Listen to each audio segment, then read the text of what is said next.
yeah, no, Stranger Things is brilliant. It really is, in my opinion, just been a masterclass in storytelling. Sorry for the spoilers. My bad.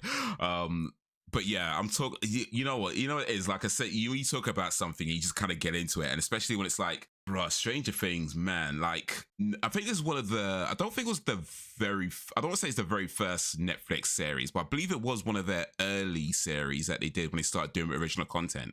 I think Stranger Things was amongst the very first things they did, if I remember correctly, when they started doing original content. Certainly in those first few years, I believe. I might have to double check, but I believe it was one of their earliest things. But they really just knocked it out the park from the beginning with this show. They really did. You know, just whole 80s vibe. Not even vibe, it's set in the 80s. Just the reference they make, from gaming to music to culture, and the characters, how they developed, how they've grown. Yeah, it's been one super, and the way the seasons kind of lead on from each other, how they just really build on from one show to the from one series to the next, and how it progresses the story.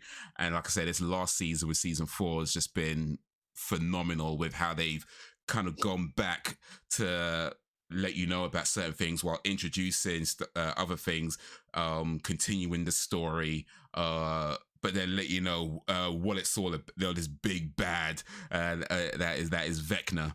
And yeah, they make a lot of Dungeons and Dragons references. So Vecna is a Dungeons and Dragons character, the Demogorgons, all of that. They're all from Dungeons and Dragons. So I hope Dungeons and Dragons are getting their money. I hope Dungeons and Dragons are getting their money, because they make a lot of Dungeons and Dragons references in this. But yeah, the show's amazing. Like, if you ever do decide to watch it or take time or whatever, it's, in my opinion, totally worth, even though I just spoiled most of it for you right now, but it's still worth watching in my opinion. So yeah, it's been a great show.